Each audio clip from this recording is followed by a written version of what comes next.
your point of view on these.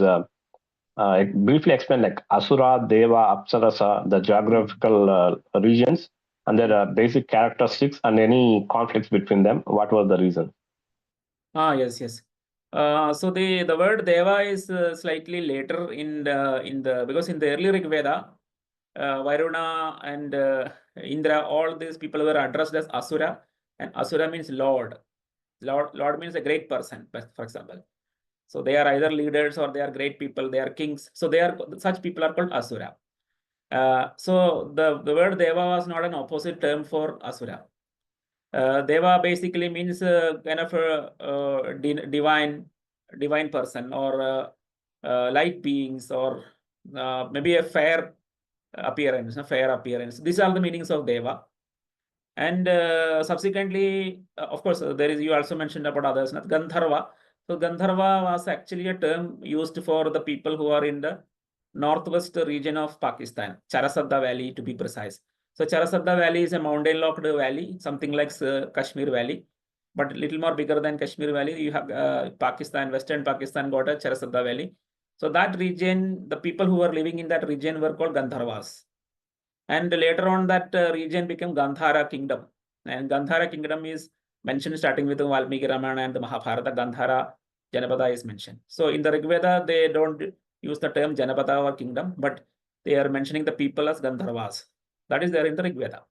So that is how that is Gandharva. Then Yakshas in the Rig Veda, Yakshas are mentioned towards in the Kurukshetra region. And Rakshasas, yes, there is a very rare mention about Rakshasas in the Rig Veda, but more in the Ramayana and the Mahabharata. So these were all, and they are not mentioned as natural spirits or as non-human people. They are basically mentioned as just like clans, something like Panchala and Kuru. Similarly, they are mentioned as different clans: Maruts, Gandharvas, Yakshas, Rakshasas, Kinnaras, Kimpurishas, Vanaras, Suparna. There is another class, Suparnas, which are like people now call them as birds, etc. But basically, they were using a totem of bird. And Nagas are basically human beings. They use a totem of a snake on their forehead. So if in their crown, if you have a snake, they are a Naga. Snake iconography, then they are Nagas. If they on the crown they use a flying bird, bird wing, the wing of a bird, etc. They are called Suparnas. So they belong to the Garuda class, etc. Yeah, I'll conclude this. So towards the late Rig Veda, somehow the conflict between the Avestan speakers and Sanskritam speakers, they intensified. And so that the Asuras started the word Asura become a negative term, and that word no longer started using it for devatas like Indra and all. But the other group, they continued to use the word Asura as in a positive term. So that you can see in the Zoroastrian text. So it is full of the word Ahura. Of course, pronunciation different. So Asura is mentioned as Ahura, and that is a positive term inside the Zoroastrian text. And they use the word Deva as a negative term. So if in the Zoroastrian text, Indra is also mentioned in Zoroastrian as a Deva, but it means Indra is a demon. Indra is a negative person. So that is how in the Zoroastrian text it is mentioned. So it's an inversion, total opposite. One is a mirror image of the other. That happened. So how was Rudra in Persian versus Indo-Pakistani regions? How was Rudra? Any difference? Yes. So Rudra is primarily in the Rig Veda. I have to relook back into the Zoroastrian text whether Rudra is represented in the Zoroastrian tradition. But Indra is directly represented as enemy and enemy god and mentioned as a Deva. And some other gods are shared like Aryaman, Mitra. They are directly exactly with the same name. Slight pronunciation difference, Aryaman, etc. But Aryaman is there, Mitra is there, Varuna is not mentioned.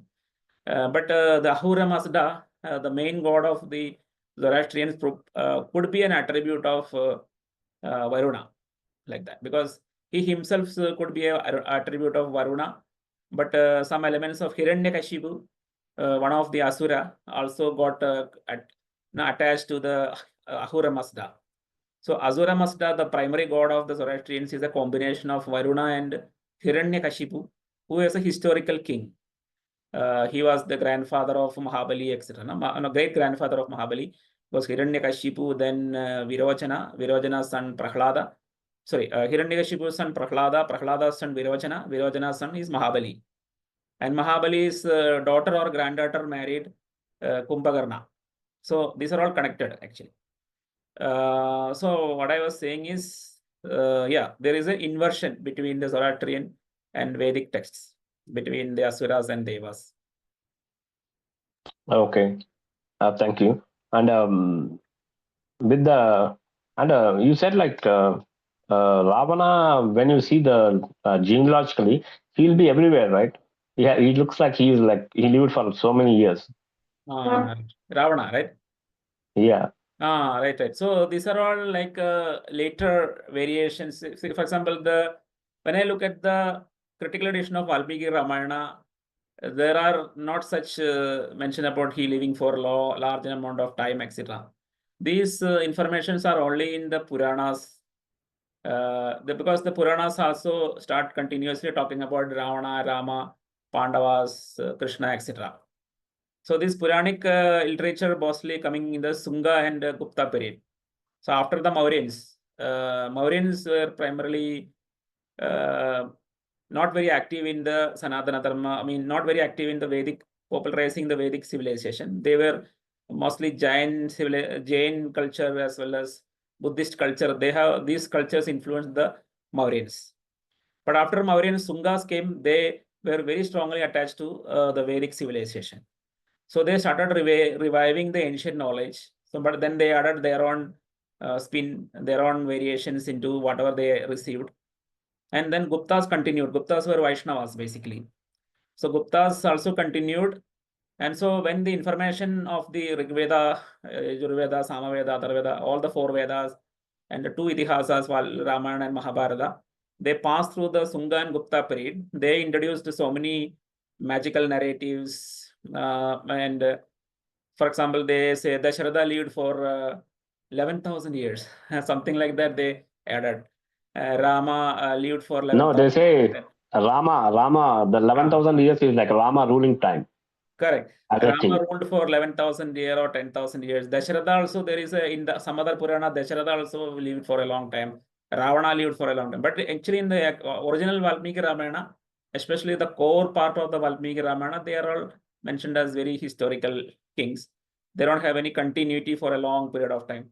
As I mentioned, right, the generation of Mahabali is just 3 generations older than Ravana. That's all. Mahabali is a daughter or granddaughter. That is not very clear because the word is used is Vairochini. So Vairojani basically a daughter of Vairojana. No, that kind of terminology, it could mean Vairojana is basically Mahabali because Virojana's son Mahabali or any other brother of Mahabali also. So Vairojana is basically the next generation of Virojana. And Virojana's daughter means one more generation down. So like that, chronologically, we can understand these are not very, like thousands of year gap is not there. And Ravana, and then 2 generations older than Ravana, you have Mahabali, and Mahabali, then Virojana and Prahlada and Hiranyakashipu. So all these people are late Rigvedic people. In the late Rigveda, they are contemporary to late Rigveda. And then Ravana is in the generation of Dasharatha, and the next generation you have Sri Rama, like that. And Sri Rama's son Lava and Kusha, and Kusha's grandson is Brihat Bala. Brihat Bala participated in Kurukshetra war. Bhima has defeated him, and Arjuna's son Abhimanyu killed him in the Kurukshetra war. So there are not much difference, chronological difference between Pandavas and Rama, and Ravana and Mahabali also very close by. So there is no large thousands and millions of year gap between them. Okay, probably this is like more personal question. When you as you know the meanings of the Asura, Deva, Yaksha, and everything, and after Puranic age, they all got a supernatural effect, right? In the movies and everything, they do astral travel, fight in the different celestial beings. So, do you believe now in God, or you just take the Dharma part in the Sanatana Dharma? Yeah. I mean, these people, how they become natural spirit, I will tell you. Because see, the Rigveda, early Rigveda, you have Gandharvas as a particular people who are living to the west of Sindhu River, right? But after that, the Mahabharata, Ramana, at least they have some remembrance of the Gandharvas as the people, as Gandharas living in the same region to the west of Sindhu. After Mahabharata and Ramayana period, that happened in the earlier than 1750 BC, there was a 1,000-year gap. After 1,000-year gap, you have a Buddha and Mahavira, and then you have the Chandragupta Maurya, and then till that period, people were not very much focused on Rigveda and Mahabharata, Ramayana and Mahabharata, right? Because of the Brahmanical problem, right? So after Mauryans, again we revised. So there was 1,200 years of gap. And where are these people? They cannot see any Gandharva now. They cannot see any Yaksha anymore. They cannot see any Rakshasa, Kinnara or Kimpurusha. So everything got out of they're all lost into the memory. Then they say no, they think that these ancient tribes are divine beings and natural spirits. So whatever we are knowing in 21st century about Gandharvas, Yakshas, Kinnaras, Kimpurishas, Rakshasas, Vanaras, for example, there is Budha. Budha is actually a tribal people in Kashmir and Tibet. Bhudas. So all these people become natural spirits. And this is actually a belief system of the Shungas and Guptas. That is our ancestors, 1,500 years old ancestors, they are the Guptas. So they made all of them as natural spirit because they cannot see them anymore. Now 1,000 years, 1,200 years elapsed, so they forget everything. And today there is an internet, so even what happened 1,500 years ago. But in that period, there is no very good, strong information processing or recording system. Everything is oral tradition. Very little amount of information is written after introduction of writing. So in oral tradition, this transformation happened. And that is what we are depicting in our movies. Gandharva coming and affecting a woman. Woman become promiscuous, or Yakshas infesting, Yakshas, spirit of Yaksha, spirit of Gandharva, spirit of Rakshasa, Bhuda, all these things in the today's popular imagination. About divinity, I believe in Brahman consciousness. So that is my belief system. So I'm not an atheist, but not a person who believe everything mentioned about in the Puranas.